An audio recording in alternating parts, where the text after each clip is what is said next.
Не сакаа преименување и тврдеа дека ќе стораат се за Македонската академија на науките и уметностите да го задржи своето име. Но сега академиците се ставени пред свршен чин. Самите долучат дали најпрестижната научна институција во земјава ќе се вика Национална академија на науките и уметностите или Академија на науките и уметностите на Република Северна Македонија.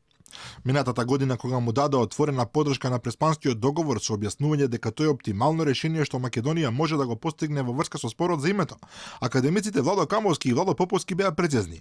Ману ќе се залага да го задржи акронимот без да се преименува во Академија на науките на Северна Македонија, бидејќи имало простор за либерално толкување на членот од договорот кој се однесува на кодовите и придавките на државните институции.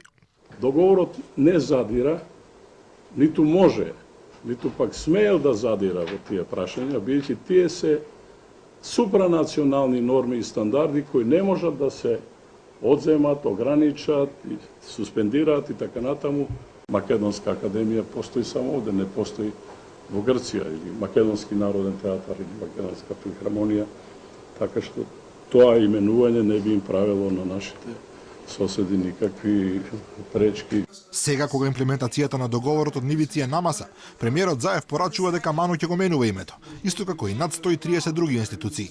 Потенцира дека многу е важно како е регистрирана академијата секаде низ светот и пријателите од Грција тоа да не го спорат, додавајќи дека разговорите со академиците за тоа прашање течат добро. Од Ману се уште нема официјален став околу можното ново име, иако дел од академиците никако не се согласуваат со промената и на социјалните мрежи пишуваат дека власта врши насилство врз академијата која од матица станала обичен огранок. Инаку се уште се чека одлука во врска со името на Арама, додека одлуката за преименување на 136 институции веќе е во фаза на спроведување. Опозицијската ВМРО ДПМН инсистира дека токму преименувањето на институциите е доказ дека со Преспанскиот договор не е заштитен македонскиот идентитет.